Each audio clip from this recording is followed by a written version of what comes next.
Chapter 7. Mind. The stories we live by. Every one of us walks through life looking through an invisible lens.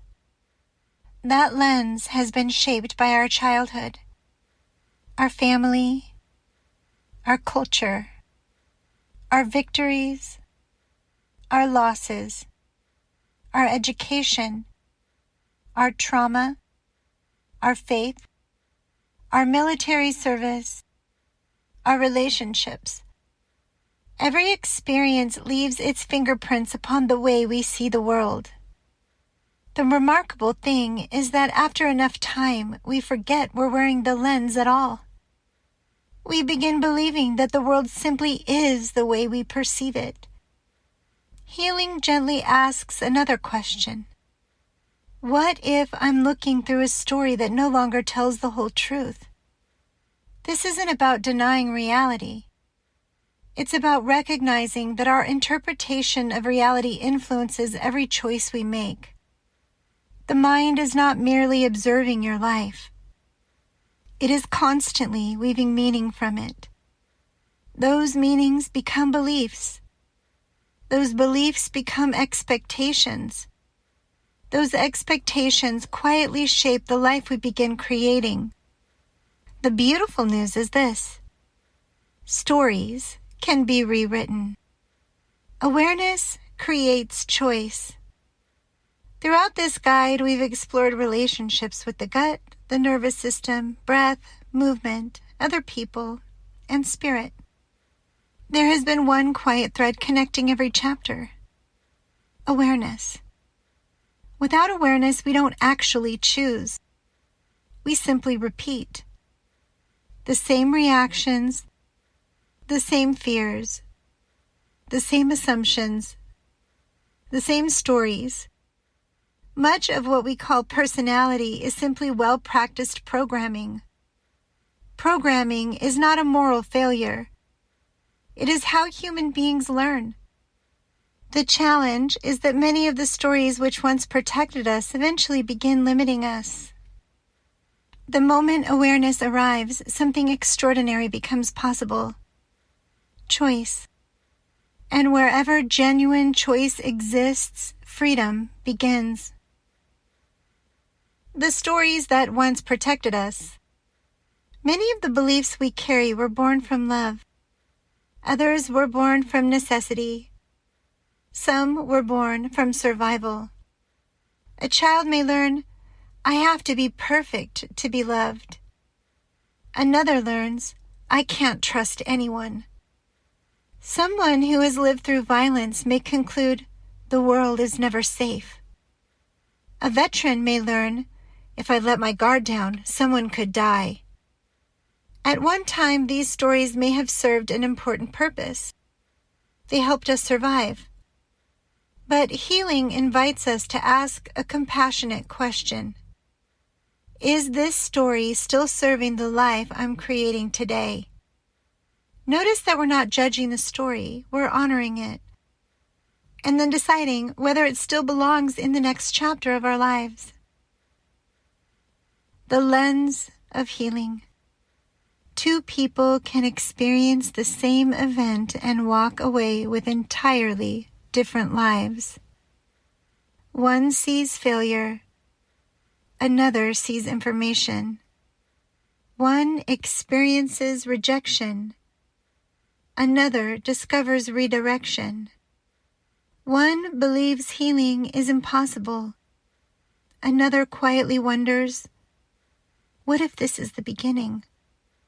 The event itself is only part of the experience. The meaning we assign to it becomes equally powerful.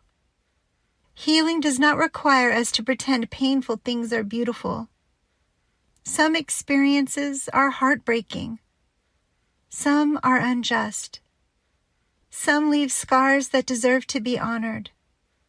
Yet even within suffering, we remain free to choose the story we build around what happened. That freedom is one of the greatest gifts available to us. Curiosity instead of certainty. The mind loves certainty. It wants immediate answers, clear categories, predictable outcomes. Healing, however, often invites curiosity before certainty. Instead of asking, "Why is this happening to me?" we might ask, "What is this experience inviting me to understand?" Instead of declaring, "I'll never heal," perhaps we become curious enough to ask, "What if healing looks different than I imagined?" Curiosity softens the grip of fear. It creates space for new possibilities to emerge when control becomes exhaustion. Many of us have spent years trying to control every outcome, every conversation, every relationship, every emotion, every future possibility. Control can feel comforting until it becomes exhausting. Healing doesn't ask us to become careless. It asks us to become responsive instead of reactive, to recognize where thoughtful action is helpful and where life asks us to loosen our grip. There is profound wisdom in knowing the difference. Becoming the author. Imagine your life as a book. Every chapter has mattered, even the painful ones. Some chapters contain extraordinary beauty. Others hold grief, confusion, heartbreak, or unimaginable courage. None of them need to be erased. But one question remains. Who is writing the next chapter? Your childhood? Your trauma? Your fear? Someone else's expectations? Or the conscious person you are becoming? Healing doesn't erase the previous chapters, it simply hands you the pen. Relationship with thought. Not every thought deserves your belief. Thoughts are visitors. Some carry wisdom, others simply repeat old recordings. You are not required to argue with every fearful thought, nor are you required to obey it.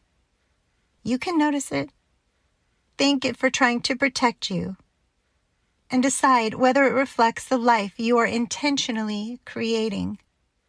Awareness allows us to respond rather than automatically react.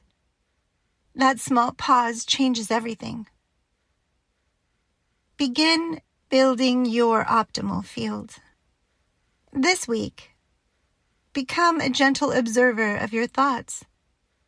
Notice the stories that appear most often. Do they speak with kindness, fear, scarcity, possibility, judgment, curiosity? Whenever you catch yourself saying, "I always," "I never," "people are," "I can't," pause. Ask yourself, is this an absolute truth or simply a story I've practiced for a long time? You don't have to force a new belief. Simply becoming aware begins changing the relationship. Another page in your journal. Open your journal. Write these 3 questions across a fresh page. What story have I been telling that no longer feels true? Take your time. Allow honesty to arrive before answers. Then ask, who would I become if I no longer needed that story to protect me? Notice what arises. Perhaps freedom, perhaps fear, perhaps both.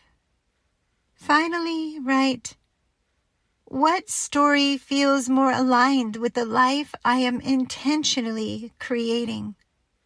Not the life someone else expects. Your life. One built with awareness, relationship, stewardship, and choice. As you write, something beautiful begins happening. You are no longer collecting information. You are becoming the conscious author of your own experience. Coming home. There is an old saying that we cannot solve a problem with the same level of consciousness that created it. Whether or not those exact words are true, healing has shown me something similar. We cannot create a different life while fiercely protecting stories that no longer serve us. The beautiful thing is this. You do not have to fight your old story. You only have to become aware that it is a story. Awareness creates choice. Choice restores freedom. Freedom allows healing. And healing begins writing an entirely new chapter, one conscious choice at a time.